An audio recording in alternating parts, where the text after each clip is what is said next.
see when I can read this advanced age. It's the only one I can read.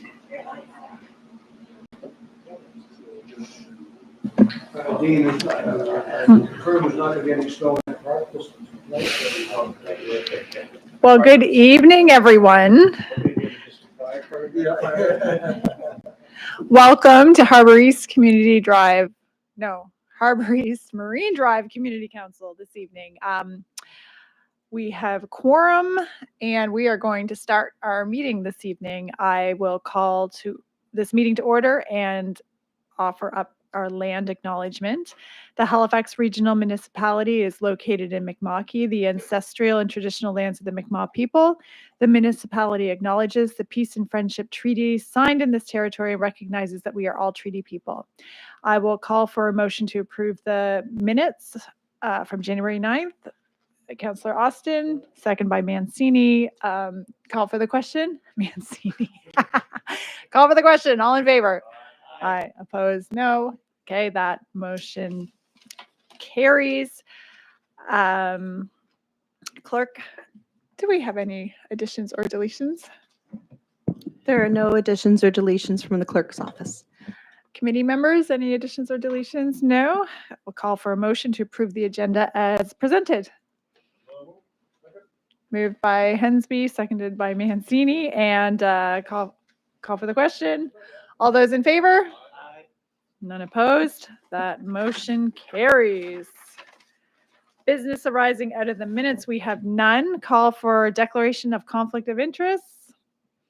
None. Motions of reconsideration, none. Motions of rescission, none. Consideration of deferred business, none. Notices of tabled matters, none. And that brings us to our public hearing for the evening. Plan App 2023-00159, rezoning and development agreement for 107 Woodlawn Road, Dartmouth. And thank you for joining us today for the public hearing. The process will be, we will start with a staff presentation and questions of clarification from staff, and then we'll give the applicant an opportunity to present. And after that, we will go to the public hearing.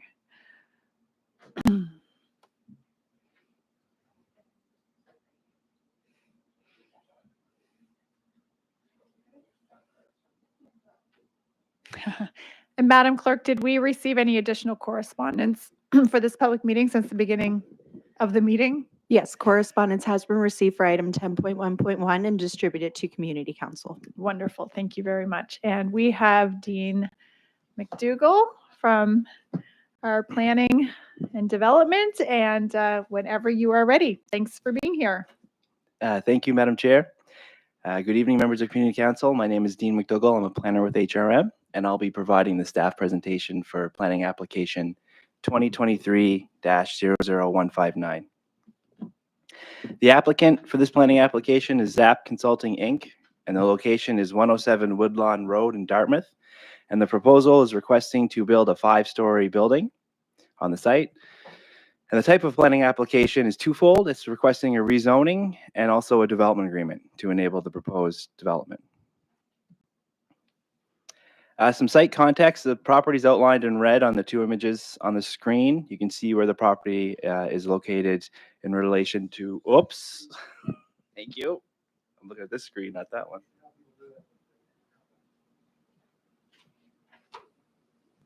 It broke my rhythm.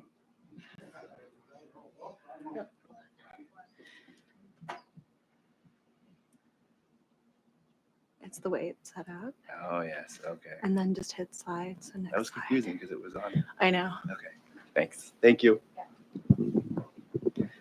Okay, I'll back up to this slide. So the applicant is ZAP Consulting, Inc. The location is 107 Woodlawn Road in Dartmouth, and the proposal is to construct a 5-story building. And the type of planning application, as I mentioned, is twofold. It's requesting a rezoning from the R1 to the R3, and then also to enter into a development agreement. So site context, the property is outlined in red on the two images on the screen. You can see where it's located in proximity to the Woodlawn Portland Street intersection. It is a corner lot fronting on Woodlawn Road, but also Day Avenue and Settle Street. And it's currently made up of two properties, but the agreement requires that to be consolidated. In terms of neighborhood context, the site is located on the edge of an established residential area as it transitions on Woodlawn Road into the more commercial area that follows through to Portland Street. There are similar proposals in terms of a mixed-use multi-unit dwellings either in existence or approved in the area on Bruce Street, but also on Portland Street.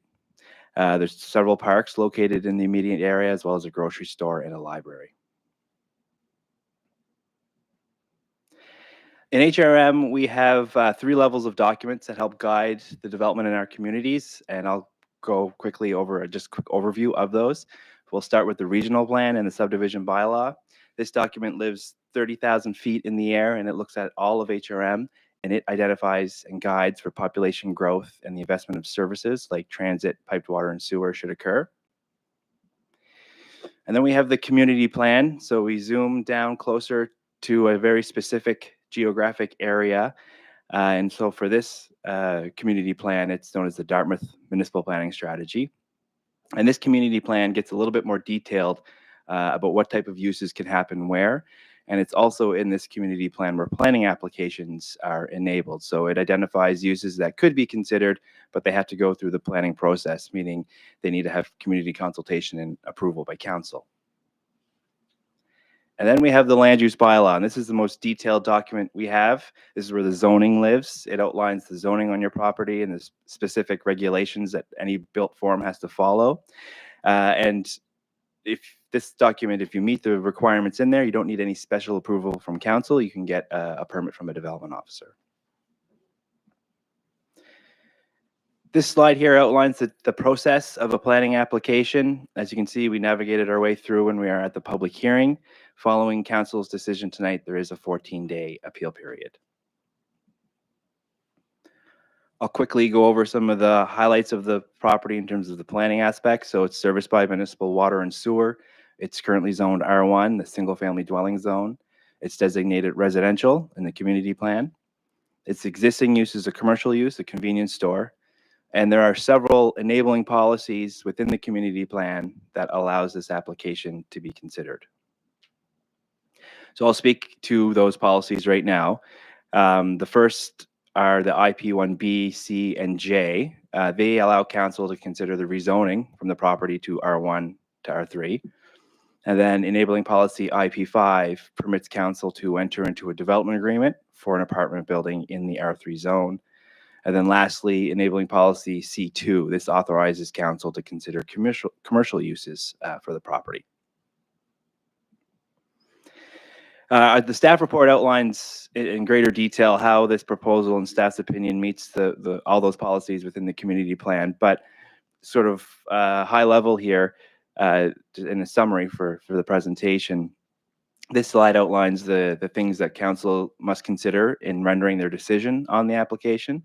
So looking at how the proposal fits with the existing area, is it compatible? The adequacy of the services provided, is there capacity to support the development? And then are there controls in place on aspects of the development, such as use, building site design, and access? Proposal details. So I won't get into too much detail on the proposal. I'll let the applicant cover that in their presentation, but just quickly, the image on the left is a site plan of the proposed building. It's situated to put the most of the massing towards the Woodlawn intersection. And the driveway access would be off of Settle. And the image on the right is an elevation as if you're standing on Day Avenue looking at the building. So you can see the 5 stories with the ground floor commercial. And then it transitions down to 3 stories abutting the Day Avenue single unit dwellings. Some key aspects. I just want to touch on 2 things regarding this development. So currently, the site is sort of used as an informal pathway that the community uses. They cross over the parcel of land into the HRM parkland as a shortcutting from Woodlawn to Elizabeth and then on through to Portland Street. In addition to that, there's also municipal stormwater infrastructure going through the middle of the lot with an easement in place that sort of hinder any redevelopment of the property. So to allow for the redevelopment of the property and also to maintain these two things, the pathway and the stormwater infrastructure. They're proposed to be relocated to the east property boundary of the site, and the stormwater pipe will be put through that portion of the site with an easement on the lands connecting to the existing infrastructure on the HRM parcel at the rear. And just for context, the HRM parcel's in green and the subject property is in red. And then on top of that easement, a pathway will be put down to formalize that connection and maintain that connection into the future, and to establish privacy and to deter any trespassing onto the abutting single unit dwelling. There's screening requirements along that pathway as well. There's also a little sliver of HRM land, about 3 meters in width, that also acts as a buffer between the screening and pathway and then the single unit dwelling. Public engagement feedback. So the levels of engagement completed was consultation, and this was achieved through a mail-out notification, a website, and an information video on Shape Your City.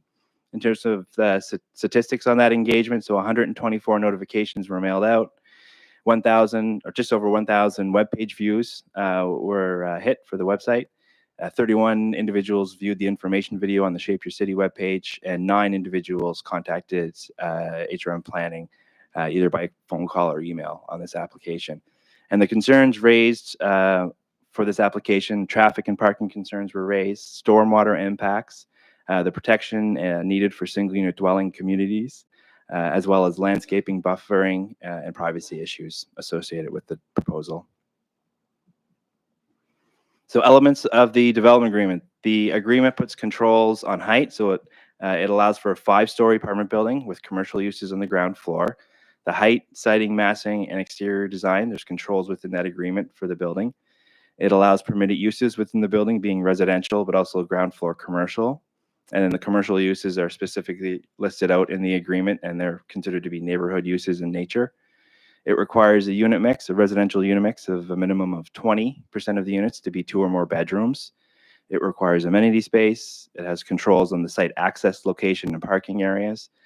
Landscaping and lighting controls are also found in the agreement, and the agreement requires for lock grading and erosion and sediment control plans. There are some non-substantive amendments within the development agreement, and a non-substantive amendment is a change to the agreement which can be made without a formal public hearing like we're having here tonight. It still involves a public process notification. However, there won't be a public hearing, and the development officer or community council could authorize this change by resolution.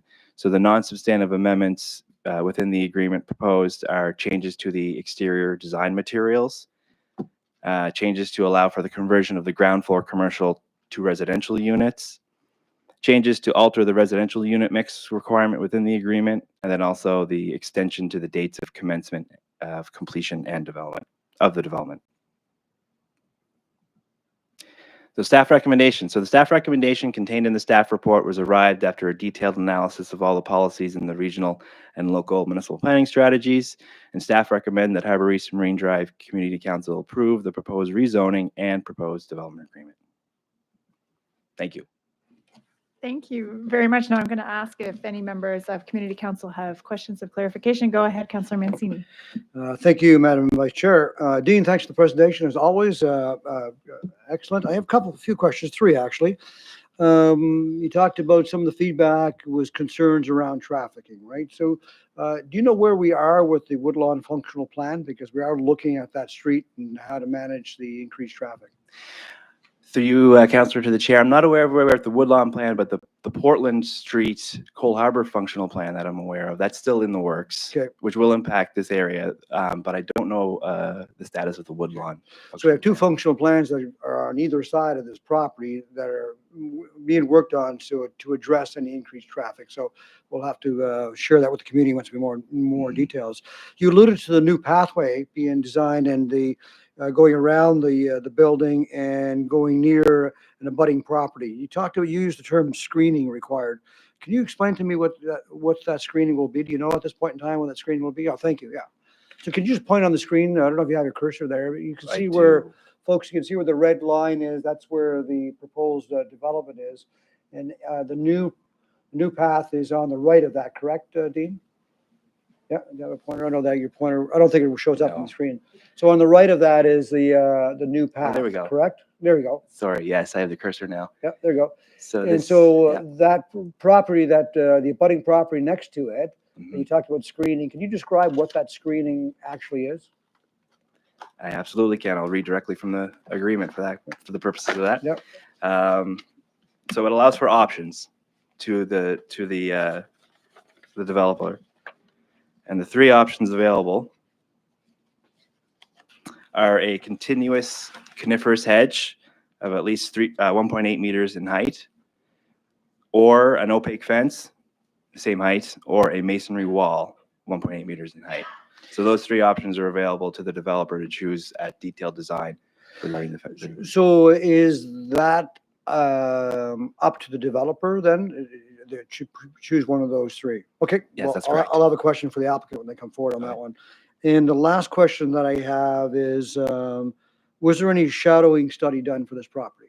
No shadowing study was done for this property. Staff didn't identify a need for the shadow analysis based on the height of the building, but also its proximity and location. So on the shadow side of the building, which would be the north side predominantly, there's three streets, separating it from the nearest single unit dwelling. So we're talking from anywhere between 20 to 50 meters separation. Right.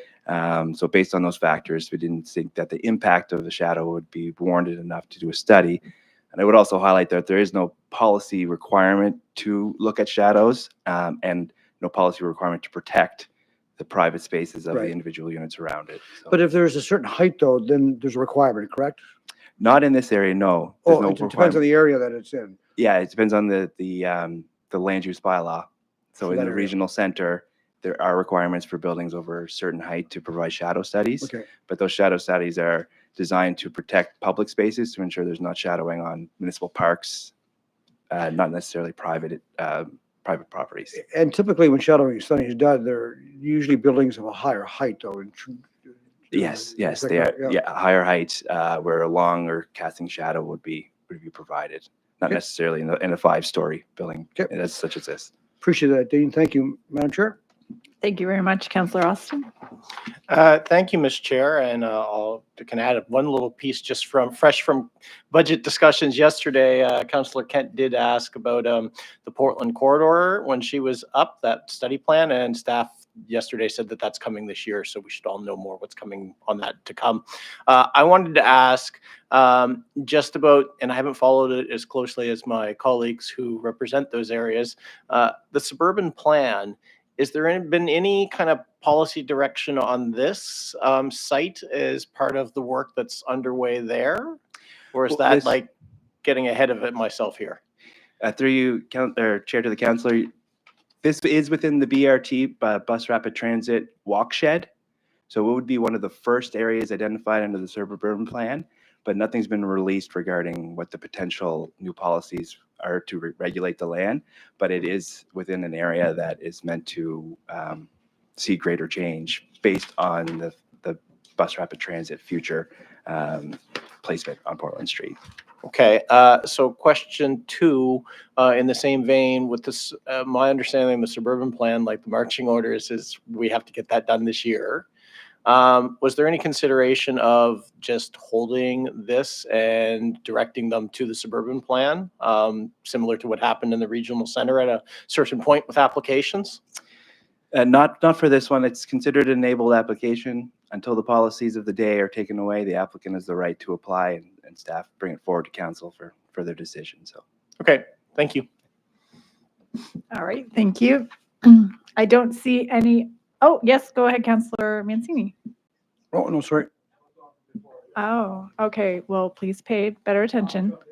Okay, very good. Very good. Okay, well, thank you, Dean. That's great. So now I'm going to open the public hearing. And, well, you open the public hearing first on my little itinerary here, and then I call the applicant to please come to the front. We've got Connor Wallace from ZAP Architects. Hello, Connor. Welcome. You can use the mouse just to go back. And Connor is going to provide their presentation to us. Hello, thank good evening, you. Madam Chair and Good members evening. of council and everyone. My name is Connor Wallace. I'm a principal and planner at ZAP Consulting, representing the landowner for this application, FE2 Holdings, and the property owner. Happy to be here tonight to present this application and exciting project at the corner of Woodlawn, Settle, and Day Avenue. I would like to note that the landowner and developer is also present this evening and available for any sort of questions or clarifications as it relates to the project. Also like to thank Dean for his presentation. It was quite thorough about the details of the application and the applicable policy. So I'm just going to go through a few slides here with some additional details on the application and the proposal itself. If there's any sort of questions or clarifications that members of council have, please don't hesitate to let me know, and we can go from there. So as we're aware, and as Dean noted, we're in a quite a mixed location in terms of land uses and services.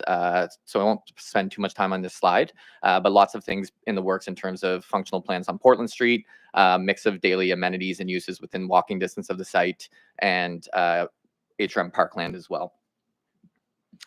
This is the overall site plan of the site, which we were referring to in Dean's presentation as well.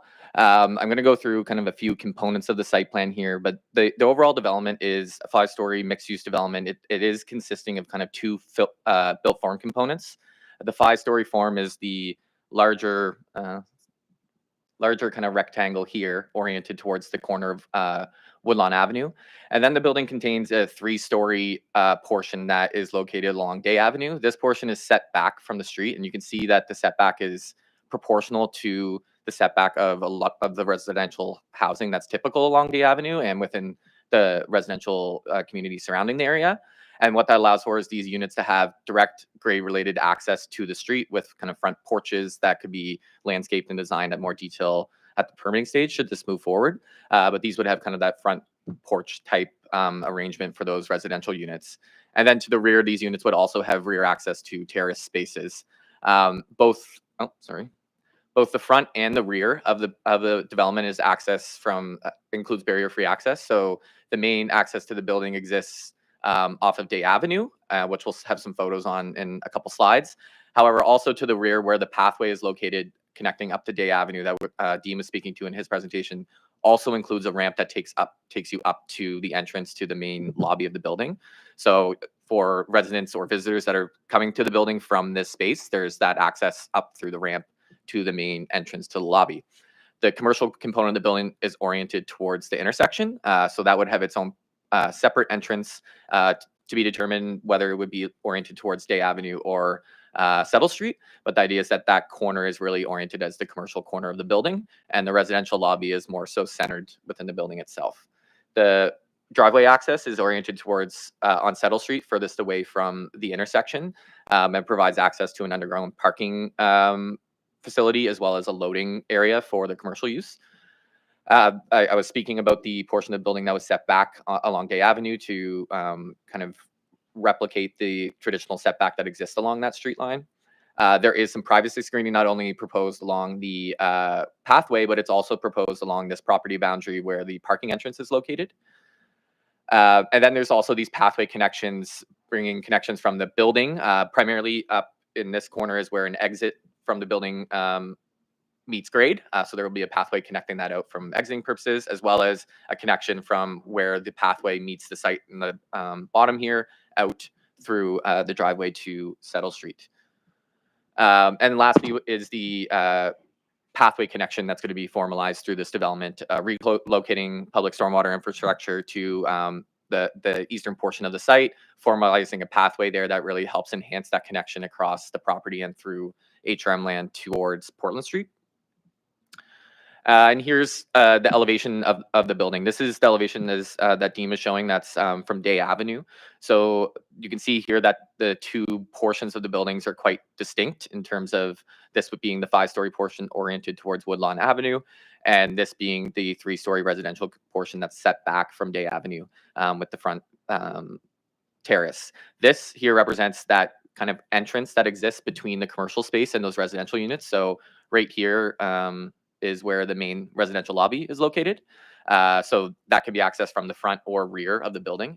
So it provides, a kind of portal through the building that gives barrier-free access from both sides. This would be the elevation from Settle Street. So here you can see the ground level representing more of a commercial frontage in terms of the patterns of the glazing and the height of the floor, and then the residential levels located above. And then this would be the rear elevation of the building. So here you can see the entrance to the underground parking. This is another door here that would be used for loading for the commercial space. This you can see here represents the ramp going up to the common lobby access, and this would be the rear terraces for those residential units. Another piece of, wanted to mention here that's can be noticed on this drawing is on level 4 of the building, actually within this space right here is planned to be an interior amenity space. So this will be an interior amenity space that's common for the residents is required within the agreement. It's contemplated to be located in that location now, and what that will allow for is direct access out onto the rooftop of this residential development here, or residential portion. So there would be an indoor-outdoor space that could be possible on the 4th level for all residents to utilize. And then this would be the elevation facing the public pathway, where there would be an exit for the development taking residents to the street. These are some preliminary conceptual renderings we prepared. This is really just to get an idea of like some of the forms and materials and kind of aesthetic that's being proposed within the development. The top one really showing how that entrance lobby kind of experience could look. It would have things such as weather protection and lighting. So if you're waiting for a pickup or something getting dropped off, there would be that level of protection in this space. And then also just showing a bit zoomed out how the building could appear from the corner and the different types of materials and forms. Again, these are really just initial concepts to show the general aesthetic of it. But yes, a project that we think is really exciting, brings a significant amount of housing units to an area that currently contains a commercial retail store, and that's also going to be integrated into this development as well. So it seems like a really great opportunity to bring a project to the area that's really has a lot of ongoing initiatives in terms of infrastructure upgrades and services. So that's all I have for my presentation. Thanks again for your time, and thank you everyone for attending this evening. And I'm certainly available, as well as the landowner as well, to respond to any questions or clarifications you may have. Thank you. Thank you very much. Now, do we have any questions from council? Okay, go ahead, Councillor Mancini. Did I put my mic on properly this time? You really did. So thank you very Well much. done. See, I can learn. I can learn. It might take me a while. Connor, thanks very much as always. Really appreciate it. It's pretty cool that the entrance piece where it's tucked back in there. It's a nice design. You heard me ask Dean the question about the screening, and your choice is hedge or fence or masonry wall to protect the abutting property. Has it been decided which one? Yeah, so the exact one hasn't been decided. I think the preliminary conversations have been more so around landscaping features or potentially fencing. Masonry walls can be considered. They're often quite larger and can often be quite costly. So there hasn't been a final decision made, but we were more so focusing on landscaping features or Sure. fencing to provide. It also does act as a really good opaque feature between the pathway and the neighboring development. So the owner of that abutting property is here tonight. We may hear from him. Yep. I just asked the property owners to consider his requirement, because he's I don't know what words in his mouth, but he's game. But I think he's looking for something more than just bushes being. Okay. Right. Great. The planned parking, again, you alluded to underground. Is there going to be visitor or / commercial parking? Because the ground floor is going to have commercial.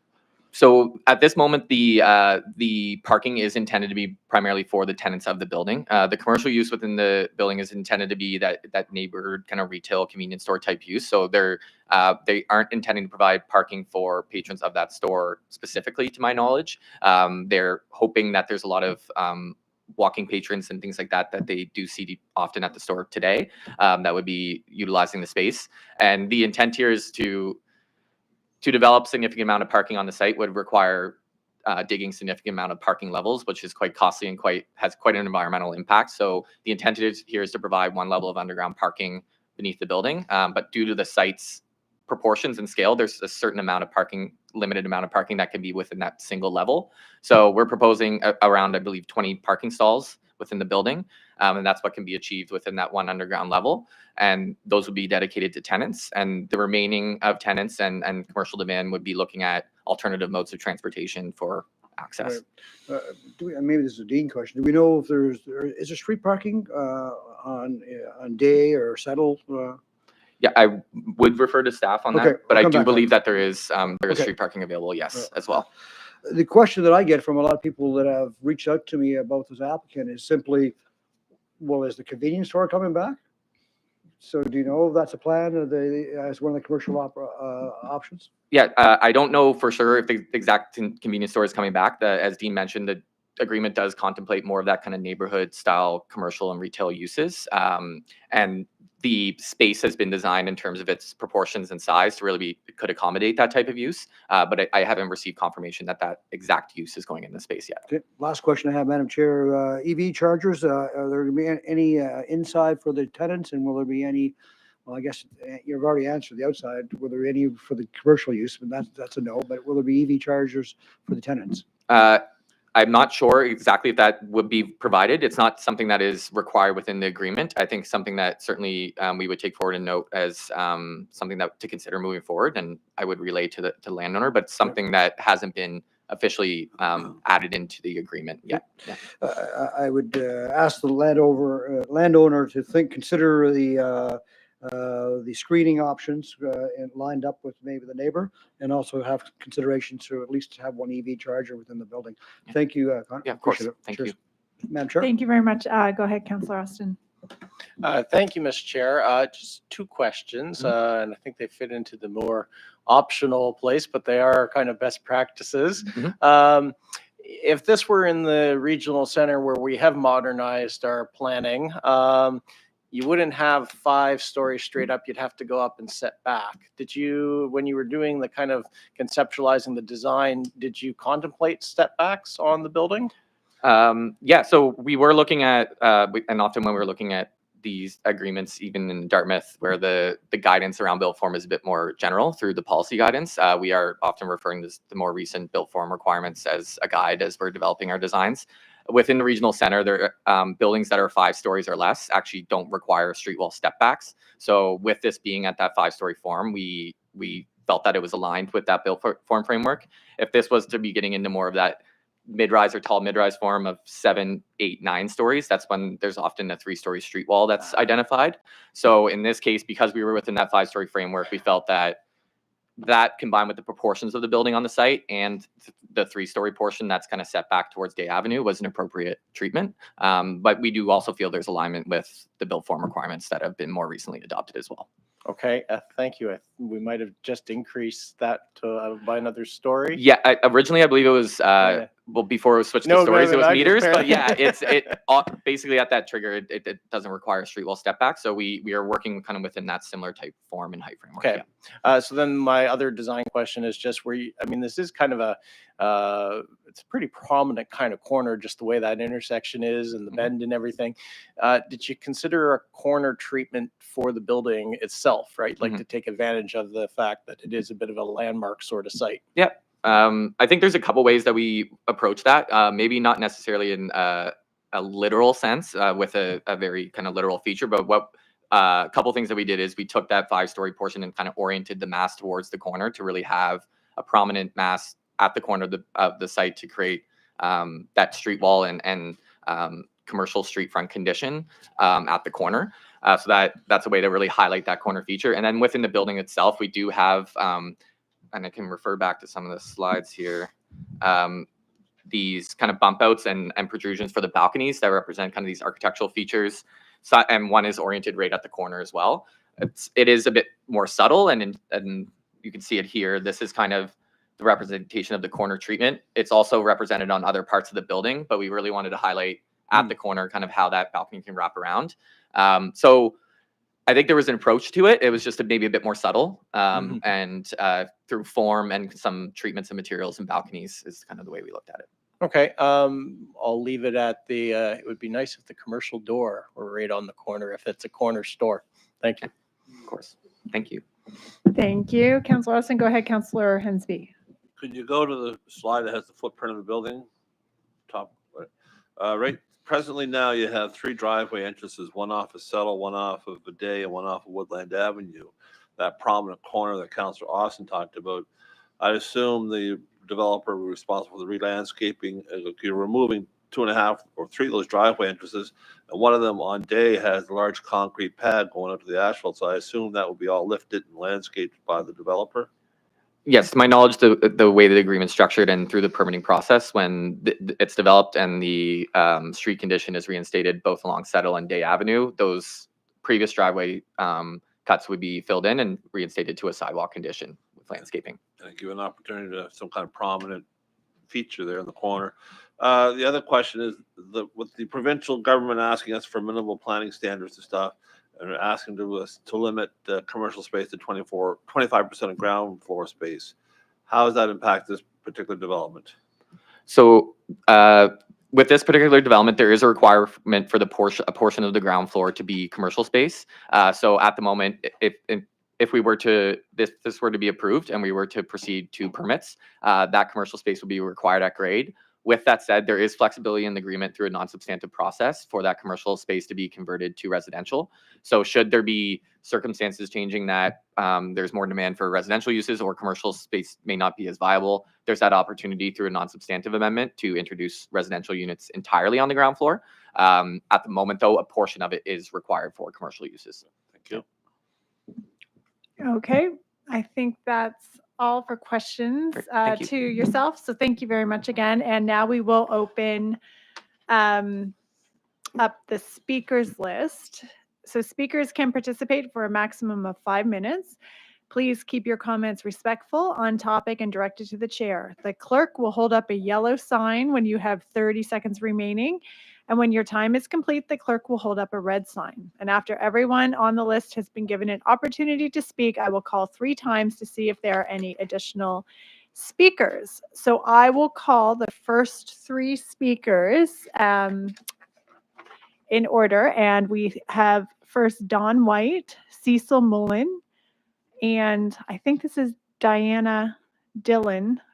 I'm not sure if I read that last name correctly, but so if Don White is able to come to the podium. Okay, no worries. They do it all. Yep. Okay, that's okay. So Cecil Mullen. Okay, welcome. No worries at all. So if you make your way to the podium and just say your name and your community, please. Thank you. And you have 5 minutes. All right. Hello. Cecil Mullins, my name. I'm 5 Day Avenue. I'm the property right adjacent to the building here. My concerns are is the pathway, the culvert and the pathway, as my understanding, is all on the development property, store property as it stands. The path will be on top of the culvert. And as far as the screening, there's like I've had some break and enters, people taking advantage of the area or the store, commercial, not many people around. So with a large building, I prefer a chain link fence, 5 to 6 feet or whatever down the side of the path on my side. Just keeps people from just wanting to wander into my property and give me a little bit of security. Whether it's 20 feet from the sidewalk and then it begins and it goes down to the pole at the beginning of the existing path, that's great. The hedges, they're aesthetically pleasing, but doesn't really provide security for access to my property. Water drainage is another issue there. If that's where it is right now, then there won't be really any water issues. I'm a little lower property than the rest of it there. There's a ditch that goes down along the city property, an old ditch, or anyway, it controls the water for me. That's fine. Parking's always an issue, I suppose. It's going to attract more. It's going to be more parking on the side streets. And the rooftop patio, well, everybody on my side anyway, how high is the wall from the existing where you're standing when you're there? Well, because I'll be in view of everybody. So that's a consideration, how high that wall is there. And I know 42 inches is code for railings, but is it higher than that? I suppose I don't have anything else. As far as the path and the culvert staying on the development property, that's really nice. And that gives me a good security buffer. And besides that, that's all I got. Thank you. Thank you. Thank you, Mr. Mullins. All right. Next speaker, Diana. Okay. Yeah, okay, wonderful. Excellent.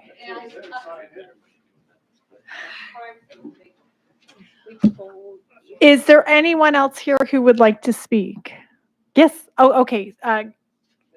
Okay. One at a time, please make your way to the podium and state your name and your community, and you have 5 minutes. Thank you very much.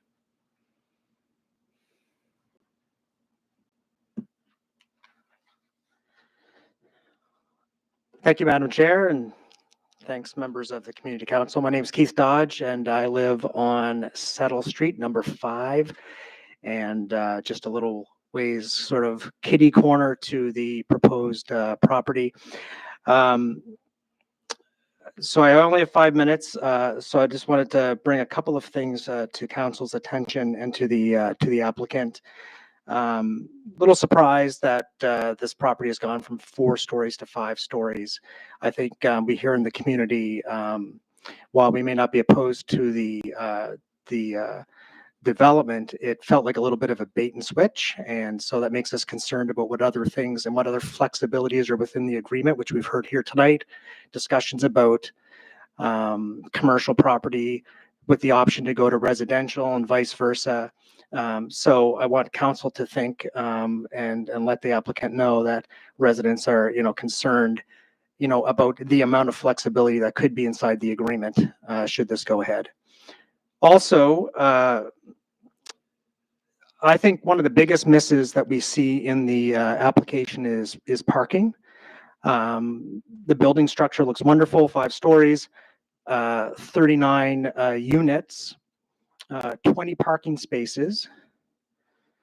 Doesn't sound like a lot. I take transit every day. I'm a big supporter of transit, but we know that council is working hard with the members of their staff to improve council or to improve the bus routes in the city, but they're not quite there. People use their vehicles. 39 units, I think it's a miss to have 20 spots. Also, currently on the property, there's just over 1,000 square feet of commercial space for the store, but there are 16 parking spots on that location, and the lines are painted. There are none in the proposal with 4,000. That's 4 times the amount of commercial space and 0 parking.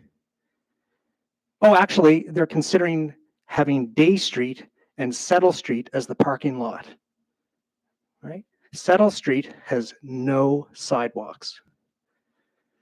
Okay. So I would like to, have some thought, maybe some thoughtful discussion about how that could be accommodated. But I think that's a big miss. So I just want to bring that to council's attention. I do have a question, but I'd like that if it could be answered at the end of my 5 minutes. I don't know if that's possible, but So you can Can ask I- your question, and during the public participation, there's no back and forth. However, perhaps one of us can pick up your question to ask Oh, okay, please. the applicant. Yeah, at I the just end. like a little bit more information about what a street wall is. And I know there was some discussion about it's usually used for a taller building. And so I just wasn't quite sure what a street wall was and that kind of stuff. That's what I was kind of curious. But yeah, so the other big thing that I want to bring to council's attention is the entrance to the building on Settle Street. So most of my reading of the documents have been on the traffic study, and the traffic study does not speak in depth about what that looks like from a left turn, a right turn, entering and exiting the building. So it's going to be hard to describe in a very short amount of time what that looks like. But as you are on Settle Street, that intersection is very busy, and if you're on Woodlawn Road and you turn right, you're turning towards Portland Street. And Settle is only a short street, has, I don't know, 25 houses on it. But I'm not as soon as you turn onto Settle Street, are you being allowed to turn left to go into that driveway to the building? Because if that's the case, it just seems dangerous. Because as soon as you make your turn off of Woodlawn Road, you have to make an immediate left turn, right? Also, when you exit the building, my thought is, just from living on the street for 30 or 25 years, is that you should turn left, or you should not turn left coming out. You should only be able to turn right. So I'm interested to know, have they talked about left turns and right turns from entrance and exit of the building? And if I could get a bit more info on the street wall, that would be much appreciated. So thank you, and thanks to the applicant and my fellow community. Thank you, Mr. Dodge. Okay. Madam Clerk, Oh, Chair, I have a clarifying question, if I may. yes, go ahead. Mr. Dodge, could you go back to your opening statement? I wasn't quite sure when you talked about bait and switch, and can you explain that a little bit? I didn't understand what you meant by that. Yeah, sorry. Yeah, It's okay. I didn't want to paint it as negative as that, I guess. Sorry, but I think that when the building was first proposed, and when there was some online communication on some social media.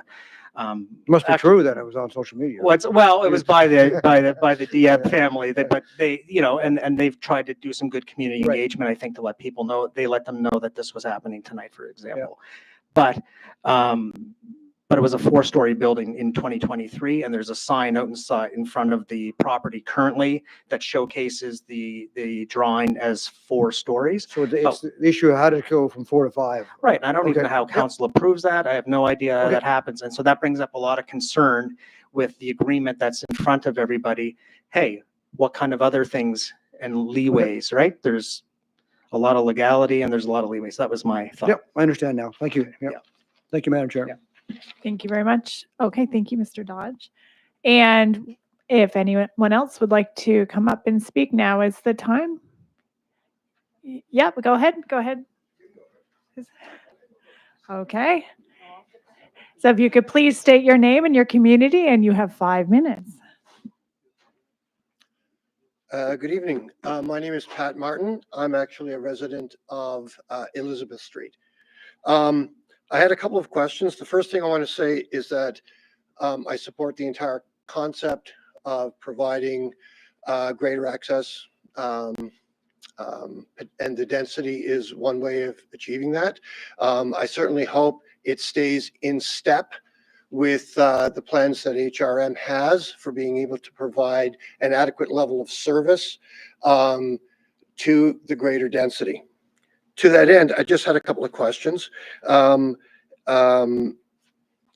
There's no doubt that with the proposal, there is definitely going to be a considerably greater amount of traffic on that pathway that comes from Settle or Day Street, okay, through over to Elizabeth Street.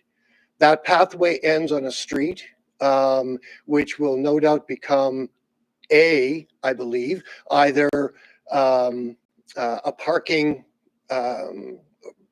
significantly greater parking, okay, and is also going to be affected by the other property, which is just around the other corner at the other end of Elizabeth Street, okay, on Settle. So there is a concern about what those parking levels would be, particularly given the lack of parking spaces. I know that those fall within the guidelines, otherwise the city would not have approved, okay? But you are putting multi-use buildings and multi-residential buildings right in the heart of a residential area. Okay, so that's going to increase significantly, potentially, some parking. And I just want to know if there's a plan for that. The other part of that is that the walking traffic along that path is going to increase. Currently, that path is it is a non-serviced path. Okay, if you're going to have a considerable, and this is a city question, not a developer question. Okay, is that now going to be a serviced pathway? Is that going to become served? It is well lit currently, okay, but it also provides a potential screening issue with the two properties that are right at the end of that path. There are only two of us, one on either side. There's currently one of the properties which is fenced. My personal property has no screening whatsoever from that path other than a 4-foot fence.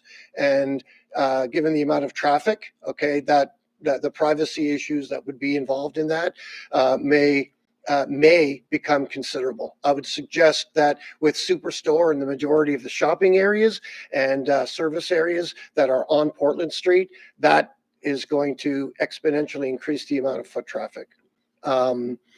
The other element that leaves is that Elizabeth Street has no sidewalks on either side of the street. And if that becomes a significantly more used pathway, it's going to become a significantly more used street. And so I would advise council, I don't know what their plans are, to perhaps take that into consideration in their plans. Finally, I don't know what the transit plan is, and I don't know that it has been decided yet, but I would be loath to believe that if we get the kind of traffic that we might expect from either this and or other similar projects down the years, okay, the rerouting of bus traffic onto Elizabeth Street is a specter that I would like to see investigated fully, because right now it is an R1 street, as many of them are, okay? But I would like to know what the city's plans are if that is going to be the case and what exactly that would look like.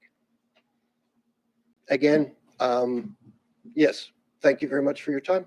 Thank you, Mr. Martin. One Appreciate. question for him. Oh, we have a clarifying question for you, sir. If you could make your way back to the podium. Go ahead, Councillor Hensby. Mr. Martin, by your description, I believe you're the house that's to the east of the pathway. That is correct. And you say that the traffic comes through there now. I see there's no sidewalks at all in the street. So does most traffic walk into the east to get to Harbour Street to get to the Superstore? Is that the experience? That is exactly the experience, yeah. Okay. And right now I would describe the traffic on that pathway as moderate. Okay, but given the fact that there is intention in the design, and properly so, I might add, okay, to create residential spaces that rely on an infrastructure that depends on mobility and depends on footpath, bikes, alternates to car traffic, and I get all of that. However, it does bring into question what the existing infrastructure, okay, which is HRM infrastructure, incidentally, is done to meet those needs. I did have, if I could, ask one very specific question of the applicant itself, or the architect, I'm sorry. Water and water dispersion is an issue in that area. I know very well what that looks like. My question is there some kind of a special dispensation that is being made into the stormwater solution as a way of dealing with the groundwater? I don't know what the situations are right now, okay? But I would be interested to know what specifically is being done, because there have been issues historically with the stormwater, and I know that my property and others abutting it, okay, have been the receivers general of some of those issues. Okay. Thank Okay. you. Yeah. Oh, we have another question. Go ahead. Sorry. There you go. Thank you for coming up for this evening. You opened with your statement about adequate level of service. Could you define what that is from your perspective? When you say making sure we have adequate level of service, you're referring to what? I think I specifically was speaking to addressing the greater amount of foot traffic and being able to have foot traffic travel safely, okay, on Elizabeth Street, should that occur, and I believe it would very much do so. I also speak specifically to the pathway and retaining it as a safe transport channel okay, for all 4 seasons, all 12 months of the year. And currently that is not the case. It is not a service pathway. Thank you. One more question for you, sir. So is that currently a paved pathway? And what I can see from the overhead, is there 2 or 3 streetlights in there lighting the pathway? It is a paved pathway currently, Yes. and incidentally, unlike some, it's in very good shape. And yes, it is well lit. I think I would be loath to suggest that it might have been possibly yourself, if not the person prior to your position in council, that had actually made arrangements, because that pathway at one point, okay, was a serious safety issue. Okay. And yeah. Was that Councilor Younger? Those lights were installed. It is something that I, as a homeowner in that area, have a concern. It's not an issue. It is a concern about what is the availability to that forested land, okay, that abuts the pathway on either sides, okay, of the public, because it was a favored spot, okay, for many years, and several broken windows in my father's shed, okay. It was a gathering spot for kids, okay, and the lights seem to have tamed that, and probably the generational nature of the neighborhood itself. Right. But it's something that, as a course. homeowner now, may be a concern to me, and I think my neighbors as well. And my last question, is that pathway is it plowed in the wintertime? It is not. It is Not. currently not a Okay. service path. All right, All okay, right. thank you. Thank you very much, Thank Mr. you. Martin. Thank you. And yes, come on up. Waiting very patiently. So if you could please state your name and your community, and you have 5 minutes. Certainly. Hi, my name is Joseph Kirby. I'm a Dartmouth South resident. I wrote down what I wanted to say on my phone. So if you see me looking at my phone, it's not because I'm looking at social media or my texts or being otherwise disrespectful. So quick disclaimer there. So today the residents of Dartmouth have been invited by the government to question if it should or should not be prohibited by civil law to build an apartment building that provides housing and amenities to the residents and the people who would like to live in that area. So the answer to me to that question is, of course, yes. We should be able to build those things. We should be allowed to build those things. But even more broadly, I believe that we need to apply zoning changes that allow for more residential development, not just here, but across the entire HRM. To my understanding, that was the entire reason why the city made the deal with the federal government, in which the city was paid almost $80 million, I believe, through the Housing Accelerator Fund, to stop imposing single-family zones and R1 zones, and to instead to allow for at least 4 units as of right across the HRM. So after this deal, the fact the city is still not allowing development beyond single-family homes in some areas was just kind of shocking for me to hear when I saw that this was first being announced. Especially given that it's kind of the consensus amongst economists that these zoning restrictions are a necessary condition for solving the housing crisis. So they're not a sufficient condition, but they're a necessary thing you have to do to solve the housing crisis, is to make this kind of zoning change and allow for more developments like this. And for me, it all comes down to a very simple principle. I think it's wrong to allow residents, and I'm including myself in this, who are comfortable and they're living in their own properties, to tell other property owners that they're not allowed to provide, and I'm not saying anybody in here has done this, but just that by virtue of the zoning policy that there are people who can come in and say that, actually, no, like, you're not allowed to do this. You're not allowed to do this for people who may desperately need this, where competition in the market is actively gate kept by these kinds of housing policies that are been enforced, not just now, but for the past few generations of time. That's led to this housing crisis happening. And to me, it's an additional wrong to have kind of like the arm of the municipal government affirm that through such policies. I think that kind of violates the dignity of the human person who's struggling in a cost of living crisis, and it punishes them almost by their very existence. The policy does. So I'm a homeowner. I'm comfortable because I was afforded a lot of great opportunities in my life that I'm dearly grateful for by my hardworking parents and those who came before them.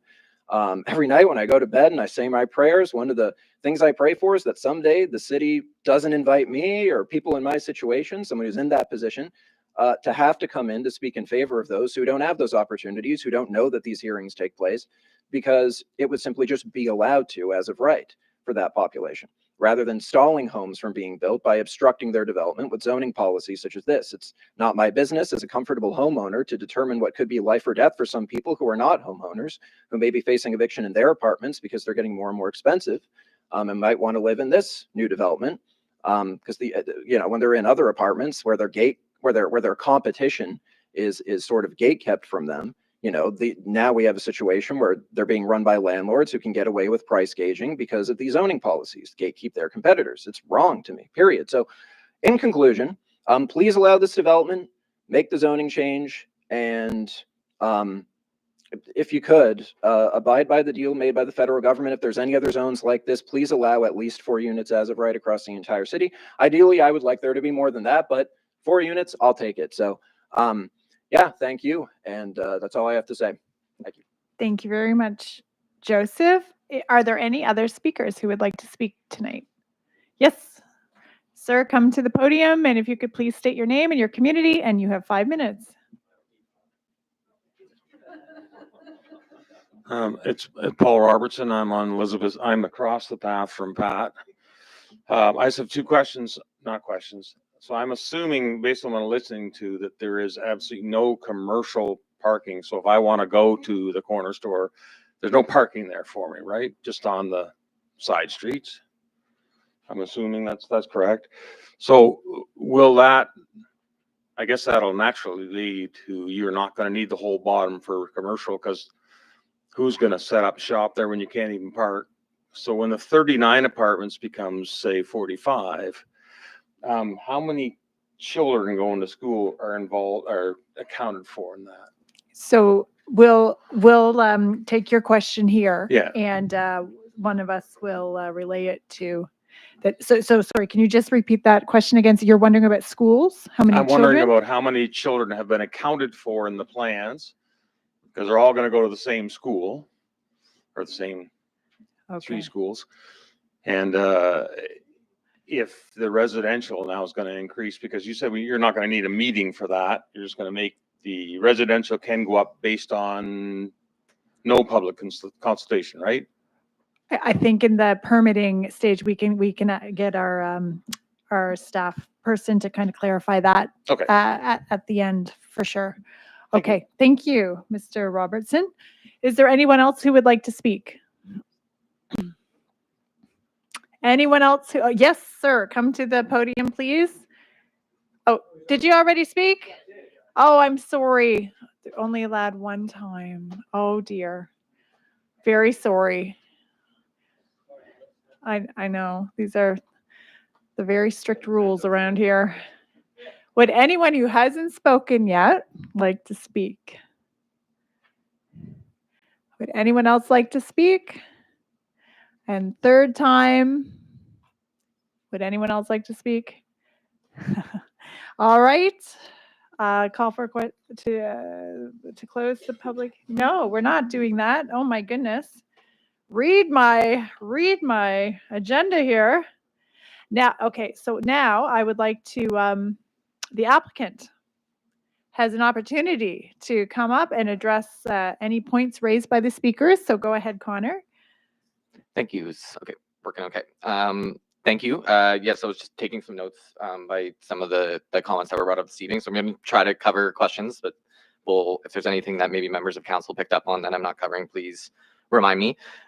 So first, regarding the screening condition between the pathway and the neighboring owner there, definitely going to be taking that information into account in terms of fencing being an option that's being considered. And I'm sure there can be some coordination on how that screening condition is done. So that will be taken into account.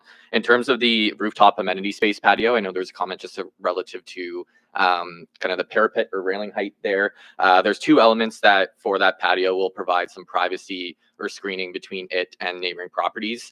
The eastern boundary of the building includes an exit stair that goes from that patio down to the street. And that exit stair in itself will provide a screen between the patio and the property on Day Avenue. So that will act as a design measure, as well as the rooftop by code will require certain height parapet along the roof edge, which will provide additional screening to activities on the rooftop. So just wanted to provide a bit more clarification with regards to that. With some of the concerns with regards to the flexibility of the agreement, and I think in relation to the process and how the application changed throughout that process from being originally 4 stories to 5 stories, I would like to just provide a bit more context on that as well. The application was submitted originally as a 4-story application.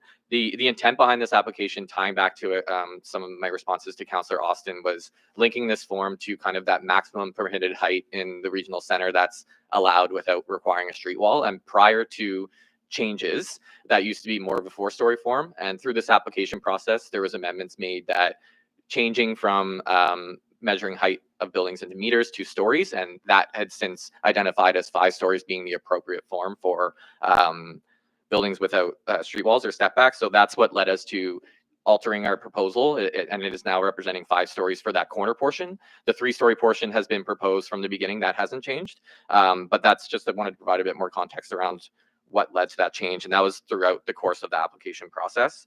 In terms of the agreement itself, there are flexibilities built within the agreement. The level of flexibilities that we, as the applicant and owner, are seeking within the agreement are just to have the flexibility to make detailed design decisions. So this building is conceptually designed, but there's a lot more details that need to go into designing and constructing the building, all the way from mechanical to structural feedback that hasn't fully been contemplated. So there is a certain level of flexibility we seek within the agreement to allow for those design decisions to be made without requiring more undue process. In terms of the flexibility, though, the height is not flexible within the agreement. That is something that is a maximum and is represented in the schedules. There are some flexibilities, like things that we talked about as related to screening, which we've talked through tonight. But generally, the main components of the scale of the building and its placement on the site are quite refined within the agreement. With regards to access on Settle Street, we did have a traffic report prepared, and they do look at traffic generation and access locations. And I am not the traffic engineer, so I'm not going to speak to the content of the report as if it's my own. What that was provided to HRM and reviewed by traffic engineering as and deemed acceptable based on its findings in terms of where the access was located and the traffic being generated. So with regards to that, I do feel that there was due diligence from professional traffic engineers to look at that aspect. With that noted, I think as we get into the detailed design of site and what we're hearing in terms of access and things like that, as it relates to turn movements on Settle Street, I think that's something that will definitely be taken into account for the safety of the tenants of the building as well. Parking, I think that it's a very interesting conversation, and a lot of conversations we're having on projects, not this one on its own, and I'm sure members of council are having a lot in the community, is a really big struggle in terms of I recognize there's a significant demand for parking, and it's still real today, and there's still people that require cars. The cost of providing parking at that level in the types of buildings that our planning documents are encouraging us to build, of mixed use, of higher density along corridors, are creating very significant costs that are creating very expensive rentals for tenants. And there has to be some sort of approach here where we can provide projects and complementary services that can have tenants living in these types of buildings where they may not need to own a car. I understand that may feel really hard to recognize today and hear and understand. But I personally believe in the future of building more and more underground parking spaces isn't going to be sustainable for us, and we need to shift towards in that direction of more sustainable transportation. I think this project is representative of that. So I think that covered most of the points. Again, please let me know if there's anything I missed, and happy to clarify anything further. Thank you, Connor. Do we have questions of clarification for Connor? Oh, yep. Go ahead, Councillor Hensby. On the question I asked earlier about the driveways that would have to be lifted out, the extra wide driveway that's on Settle Street, could that not be converted into a 2-car pull-in the parking bay on the side of the street? I'm just trying to understand the context. So where the access driveway is being proposed off Settle Street, No. could it be widened or sorry? No, the one you're taking out right Yep. now is the wide concrete apron. Could that not be converted into a two-bay car spot where people can park temporarily to go to this grocery store and come back out? I think that's perhaps something that we would look to investigate at the permitting stage, because I do Okay. believe some of those areas would involve work within the right of way. So that would involve work with HRM engineering and traffic. Certainly things that I think they would look at considering based on the space and condition that's there. But not something that we can contemplate at the development agreement stage, but definitely worth noting as we get into the design of the site. All right. Okay, I see, I think the applicant may have something to add. Just to speak to that, we actually proposed that. Sorry, could you, your name, please? Oh, sorry. My name's Yeah. Freddie Diab.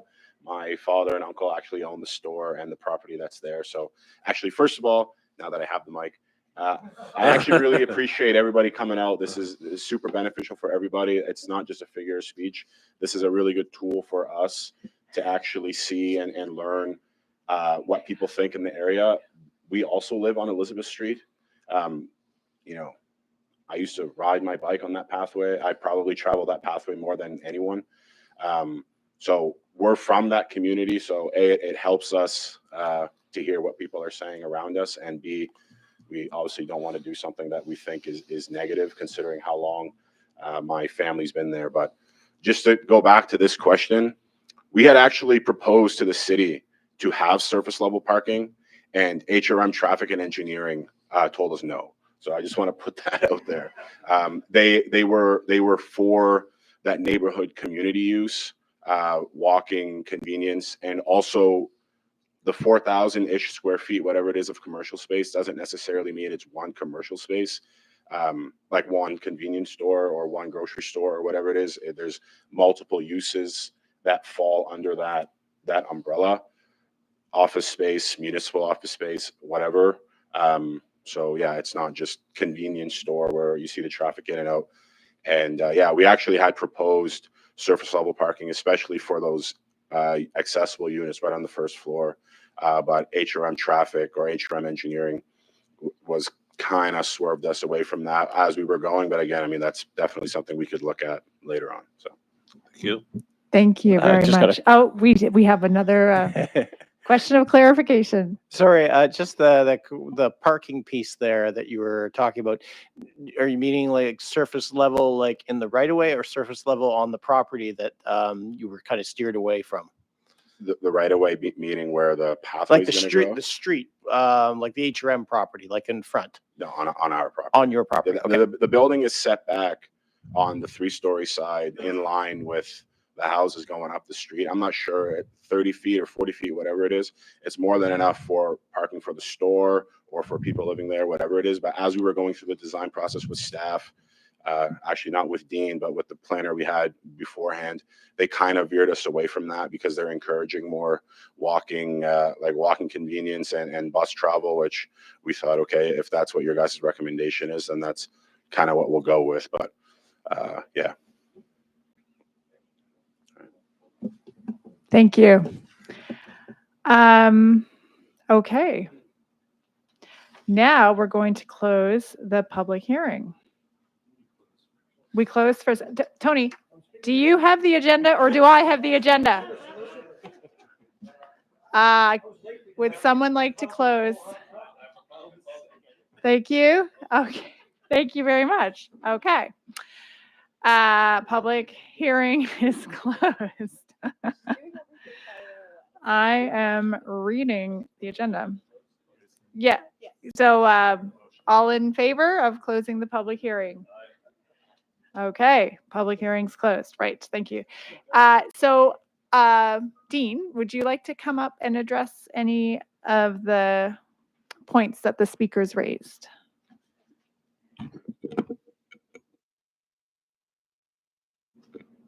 Do I have to wait for a green? I think you're good. Oh, you hit it and turned it off. No. Hello, there we Yes. go. So you do need to push the button, but there's no light. Okay. A couple, yes. Connor did a great job answering a lot of the questions, but there's a couple that I'll speak to from HRM's perspective. So the water drainage, one of the requirements of the municipality at detailed design is that for stormwater management, lock rating plans have to be provided and have to show where all the water on the lot is going to go.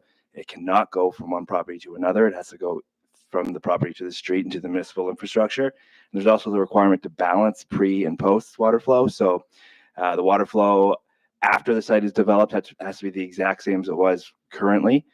And in some circumstances, that requires some engineering requirements. So the water has to actually be retained on site to allow it to flow out at the rate that it was pre-development. So when you get to detailed design, actually, we see it improves the stormwater in the area when a site is redeveloped, especially if it was developed well as a surface parking lot or under former regulations that aren't don't have the standards of the day. If there's some water issues in regards to the parkland, that's something that HRM operations, Public Works will have to look into, not necessarily from this development, but if the parkland is flooding in the rear, then that's something greater than the site that HRM operations will have to look into. Same with the park. Outside of this project, anything would, like any improvements to the park would be considered off-site improvements, and we wouldn't be able to require it based on this application, but we can certainly request the parks operations staff to do an assessment of the parking, probably previously what was done under the former councillor years ago, and see if any additional upgrades are needed. So that's something that would be a separate process, but definitely can be addressed. The Halifax School Board. So HRCE is a review agency in all of our planning applications. We distribute the application to them for comment.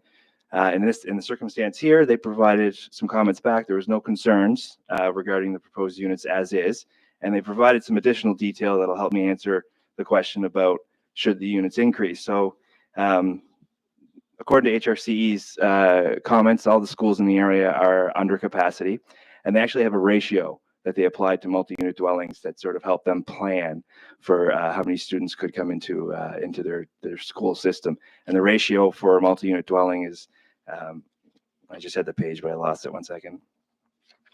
It's a fraction, so I think it's like 0.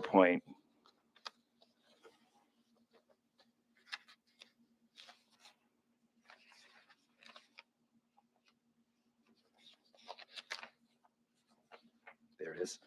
0.16 per unit. So my math is absolutely horrible, but based on the units, you just take how many their units there are, times it by 0.16, and that's how many school children they anticipate to be in the proposed development. So based on the units provided in this proposal and that ratio provided by HRC, it's just a low amount of children are expected, school-age children are expected to be housed in this development. That's everything I had for my notes. If there's anything I missed, the council wrote down that I'd be happy to address. Councillor Mancini, go ahead.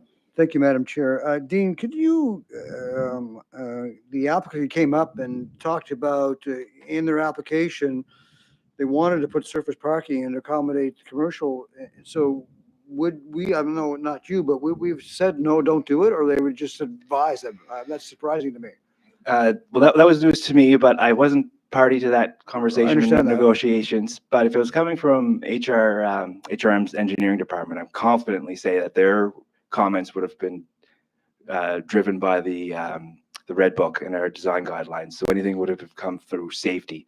I don't know exactly the negotiations around this aspect of the surface parking on that site and the exiting and entering of vehicles, but if it's coming from HRM engineering, that's usually what guides their so Dean, is it possible to get clarification on the piece about the surface parking? I mean, it's surprising to me if a landowner has the room to do it and is willing to do it, why would we prevent them from doing it? It doesn't make any sense to me. So maybe there's something lost in the clarification here. I don't want to, but can we somehow get clarification on that? Yes. It sounds to me the applicant is game to do it. If we allow them to do it, why would we prevent them from doing it? Right. So that'll be a takeaway for you? That'll be a takeaway for me, Okay. yes. Yeah. Thank you. Pardon?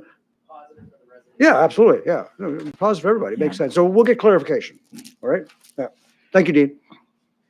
Okay, I was going to ask that same thing, actually. Yeah, very concerning that there's no surface parking. And does it, oh, you have a question? Go. Just very quickly, just on the parking piece, because of course the province has come out with the minimum planning regulations that say we can't actually consider parking in residential at all anymore. How does that interact in a multi-unit building like this, where there is no parking set minimum whatsoever for the residential? But you have a commercial space, right? Like is there a minimum parking that still gets calculated for the building, or is technically the situation zero? If they hypothetically wanted to, that's not what they're proposing, but could that actually be where it goes? Well, that's a great question, and that will be something in front of regional council soon. So the province has directed staff to go and change our plans accordingly to those. What was the title that you just exactly? Yeah, so exactly how those are going to be implemented hasn't been determined yet. Well, it could be to the letter of the law, meaning it's just solely residential. So no requirements will be put in for solely residential, but commercial could still be applied. So it's still something that regional council has to sort of approve first when staff come with the proposed amendments to meet the legislation put forward by the province. Okay, thank you. I think it's just important for people to understand that that's dictated from the province, right? That's not optional. There might be a shade of gray here or there, but the days of requiring one space for every unit they're gone. Yes, they will soon be. And there's good planning reasons for that. Yeah. Thank you. Go ahead, Councillor Mancini. Thank you, Madam Chair. There was a question from one of the speakers about if we don't get the service parking, that then the owner of the building may not be able to get anybody to bring a business in there. What's the process? Are they permitted then to convert that commercial space on the ground floor into residential? They are permitted through the agreement to convert it to residential, yes. Okay, all right, thank you. Okay. I had one question too that just I don't think was answered, because I think, what could you explain what a street wall is? That was one of the questions. Is that the same as fencing, or is that something different? No, that's something different. Connor could probably explain it better than I could, but a street wall basically is the facade of the building that faces the street, and then it ends, and the rest of the building would be stepped back and go up. In this circumstance, it ends, and that's the height of the building. But in the downtown, for example, it would be 4 stories of the facade. That's the street wall, the wall facing the street, to break down the term of the word, and then the building step back and goes up higher. Thank you for that wonderful definition. Is that okay? Thank you. Okay, I think that is it. We don't have any other questions, so thank you very much, Dean. Appreciate your help there. Okay. What is your wish, members of council? I'll put the motion on the floor, Madam Perfect. Chair. I'll put the following motion on the floor that the Harbour East Marine Drive Community Council, 1, adopt the amendment to the land use bylaw for Dartmouth as set out in attachment A of the staff report dated October 15, 2024. 2, provisionally approve the proposed development agreement, which shall be substantially of the same form as set out in attachment B of the staff report dated October 15, 2024. And 3, require the development agreement be signed by the property owner with 120 days or any extension thereof granted by council on request of the property owner from the date of the final approval by the council and any other bodies necessary, including applicable appeal periods, which is later. Otherwise, this approval will be void and obligations arising hereunder shall be at an end. So moved. Thank you. Seconded by Councillor Austin. Go ahead, Councillor Mancini. Thank you, Madam Chair. Thank you, Councillor Austin. So first of all, I want to thank everybody that came out tonight and spoke. I mean, this is the way these things should go. I mean, we're just trying to make sure when development occurs, we do it right. And sometimes we get it right, and sometimes we don't get it right. But it's important to hear from folks. So I thank everybody that spoke tonight. There's Mr. Martin, you asked a number of questions that really can't give you the answer tonight, but I want to speak to it. You talked about the new pathway in winter service. You talked about transit plans for the area. And then you also talked about sidewalks on Elizabeth Street. So I can't give you those answers, but sir, you and I, let's communicate, let's reach out, and then we can investigate some of these things. So, I'll give you my card before we leave, and we'll keep in touch. And those are all good questions, and I appreciate many of your comments. So thank you. Mr. Dodge, you asked about the turning left from Settle, the exiting the building, a left turn. Dean alluded to that. So we can talk more about that. We don't have an answer for you tonight because we're still not there. But even if there are no changes, and as people do move into that building and they do become issues, there's ways to advocate for those types of things. So let's keep in communication with that. Let's keep an eye on it. It sounds like your community is well engaged, and so I'm sure that we can just keep an eye on it. That's my commitment to keep talking about that. All right. The screening to Elizabeth Street, geez, I should have asked that question earlier, but can the screening to Elizabeth Street, the pathway, can the screening be adjusted all the way to Elizabeth Street? I think that was one of the questions. Right now we talked about, the land next to Cecil's land, making sure there would be some screening and chain link fence. Can that be extended all the way down? But is that now our property? I think that's our property. That's the issue. So that's another. Let's add that to the list also. We'll talk about that stuff. Can't guarantee it, but we can have that communication and keep an eye on the pathway. And if that becomes an issue, right? I'm just looking at making sure I got everybody's questions here that we asked about. So I think that's most of the questions that people ask. So let me just give my 2 cents worth on the application. So traffic concerns are always traffic congestion. That's where we are right now, folks, right? That doesn't mean we ignore it, but the city is growing and we have more traffic than we've ever seen before, particularly on the Dartmouth side, right? We're not used to this growth on the Dartmouth side that we're seeing now. And the growth is good, but it also comes with some challenges, and traffic is one of it. I alluded to earlier, there are functional plans both on Woodlawn and Portland Street. They're looking at traffic, transit, active transportation, all of that. Those plans are going on right now, and hopefully we're going to see those come back. We have engaged the community, and there'll be more engagement, my understanding. So hopefully to address that. Even on Settle Street, we now have put in traffic calming. I don't know how that's working, Mr. Dodge, but we can talk afterward. You got a thumbs up, obviously, in that. So that was good. It was a cut through. It's a very small street, so hopefully that slowed things down. So there's a lot of conversation around that. I think we've addressed the questions about the abutting property and the screening. I think hopefully we've got that. I'm looking at the resident back there. And hopefully the applicant will consider EV chargers, and at least one in the building. The convenience store it will be missed. This business has been there how many years? Yeah. So it's been there a long time, and it's been part of the community. And so I think people are really saddened to see it go. They're not less opposed to the building going up, but they're saddened that the Diab family is not going to be running their business there because they were part of the community. And so, I want to talk about the Diab family. They've been a long time community family, and people have grown up going to that store, and I'm sure they've caught somebody shoplifting and reprimanded them. And now they're actually a good person of the society now. And so, it's been that type of convenience store. We have less and less convenience stores in our municipality, right? We truly do. They just don't exist anymore, but there's a community piece to it. So, hopefully, we'll never have the same kind of feeling on a new store that goes in there. But if a convenience store goes in there, I think that's a plus for it. As mentioned, there's still a lot more details to be confirmed here, and there's an opportunity. And I really feel that the applicant, the Diab family, are here to listen, and they'll open their door to more conversation. And they live in the community, and I really think, and we have people who will come here and sometimes say that, and sometimes they say it, but it's not true. I really think that's the case here. They're willing to listen. There's still opportunities to make changes and adjustments. So please reach out to them. I'm sure their door is wide open. So, colleagues, I support the application. I think this is a good application. And again, I really appreciate people coming out tonight to talk about it. And I think the end result will be a good end result for the community. Thank you. Yep, go ahead, Councillor Austin.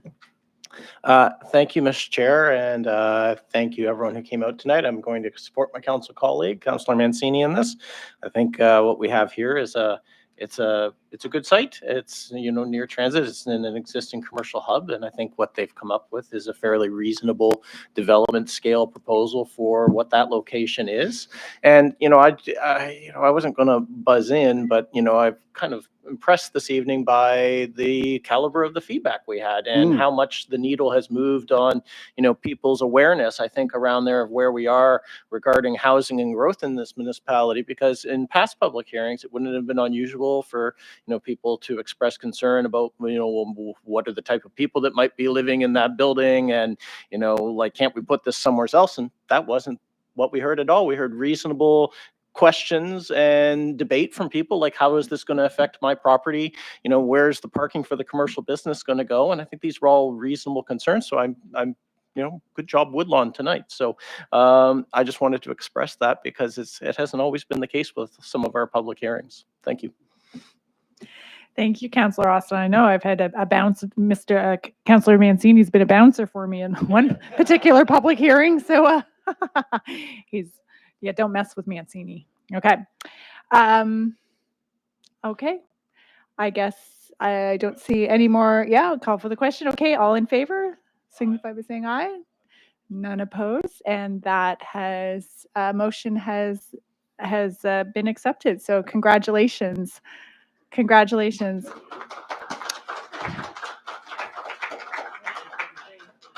I know we're not allowed to do that either, but that's okay. We're breaking all kinds of rules tonight. That's okay. So thank you everyone for attending, and thank you for your very good comments. So we are moving on in our agenda. We will go to item 10.2, variance appeal hearings, and we have none. Item 11, correspondence, petitions, and delegations. For correspondence, Madam Clerk, do we have any correspondence?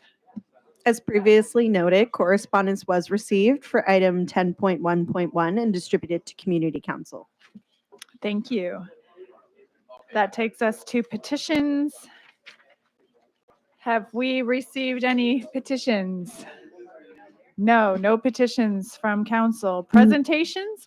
Sorry, Madam Clerk. Sorry, I was just going to say no petitions from the clerk's office. That's what I thought. Yeah. Okay, thank you. Presentations, none.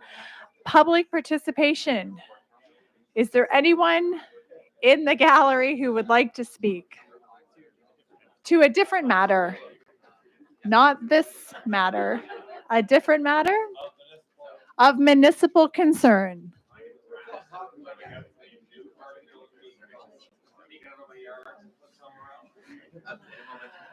Well, technically you could, I suppose. Would anyone like to speak? Third time, would anyone like to speak? Nope. We're good. Okay. Information items brought forward, we have none. Reports, we have none. Motions, we have none. Just wait now. I'm following the agenda, people. My goodness.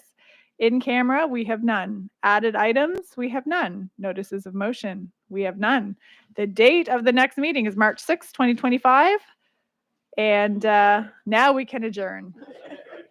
All right. Thank you. Thank you again, everyone, for coming.